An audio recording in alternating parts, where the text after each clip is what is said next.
जिम्मेदारी जिन्होंने निभाई नहीं, जिनको हिम्मत नहीं हुई गारहस जीवन जीने का, वो अभी नौटंकी बंद कीजिए।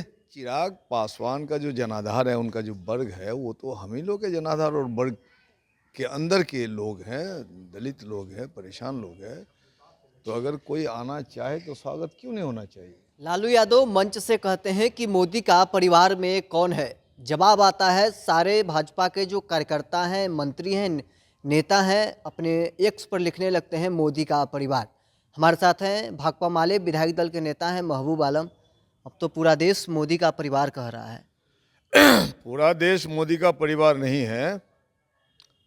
देश के प्रति लोगों का समर्थन हो सकता है, देश के प्रति श्रद्धा हो सकती है, भक्ति हो सकती है, लेकिन देश परिवार नहीं ना है जी। पूरा देश मोदी का परिवार नहीं है ना, परिवार परिवार है।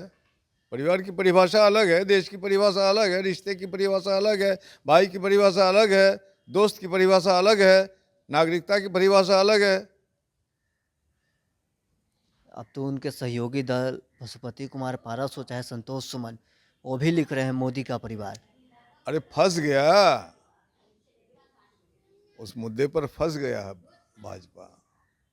तो आप लोग अपने जाल में फंसा लिए। वो फंस गया, हम लोग फंसाएंगे, फंसा हुआ है वो तो।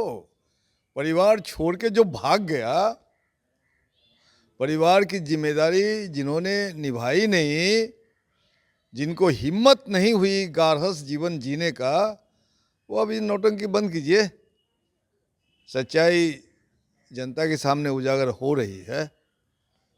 एक सियासी गलियारे में चर्चा है कि चिराग पासवान का तेजस्वी यादव से बातचीत चल रहा है। क्या चिराग पासवान आप लोग के गठबंधन में आते हैं तो आप स्वागत करने के लिए तैयार हैं? भाई, चिराग पासवान का जो जनाधार है, उनका जो वर्ग है, वो तो हम ही लोग के जनाधार और वर्ग के अंदर के लोग हैं, दलित लोग हैं, परेशान लोग हैं। तो अगर कोई आना चाहे तो स्वागत क्यों नहीं होना चाहिए। चिराग पासवान का स्वागत है। बिल्कुल बिल्कुल।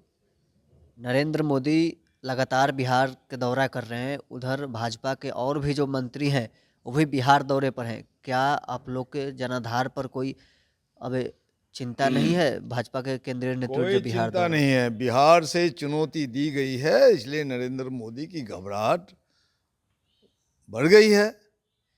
इसलिए नरेंद्र मोदी बिहार का दौरा कर रहे हैं। चलिए, बिहार का दौरा कर रहे हैं, कुछ काम धाम भी हो और कुछ शिलान्यास वगैरह है तो बुनियादी तौर पर हो, लेकिन इसे मोदी कोई फैक्टर यहाँ नहीं है। जो जनविश्वास रैली हुआ उस दिन, जनविश्वास रैली के दिन ज़्यादातर झंडे ग्राउंड में लाल ही दिखे। तो क्या इसमें दिक्कत क्या है? लाल और हरा और तमाम जो वर्ग के प्रतिनिधि हैं, हम लोग मुस्तैदी से बड़ी प्रतिबद्धता के साथ हम लोगों ने रैली को सफल किया और विशाल रैली हो गई। वो तो समझ लीजिए कि वो रैली नहीं, एक कुंभ का मेला लग गया। लाखों लाख लोगों की जो आक्रोश है, जो बिहार की जनता के साथ जो नीतीश कुमार ने विश्वासघात किया, उसका जवाब था वो। क्या सीट बंटवारे में भी इसी प्रकार से होगा? सीट बंटवारा हो जाएगा। लाल झंडा जाता था तो सीट बंटवारा भी आप ये कह सकते हैं कि बराबर हिस्सेदारी हो। अरे बराबर हिस्सेदार, अनुपातिक हिस्सेदारी इसको कहा जाता है। बराबर बराबर का क्या, 5 उंगली बराबर है? समानुपातिक, जो जिनका जहाँ जनाधार है, जिस तरह से राजनीतिक गतिविधि है, उस हिसाब से संतोषजनक सीट बंटवारे की प्रक्रिया को पूरी कर ली जाएगी। कितने सीटों पर आप चुनाव लड़ने को लिए तैयार हैं? अभी हम लोगों ने 8 सीट का दावा किया है पार्टी ने। कितने सीट मिल रहा है? अभी मिल रहा है भाई, तो अभी बैठेंगे तो बात करेंगे। सिर्फ मिल रहा है, कोई चीज़ है? वो किराना की दुकान है तो खरीद के लेके चले आए? ये पॉलिटिक्स है ना। किराना की दुकान में सीटें नहीं मिलती है ना यार। क्या कुछ कह रहे थे भाकपा माले विधायक दल के नेता महबूब आलम। फिलहाल के लिए इतना ही। आप बने रहे न्यूज़ 4 नेशन के साथ।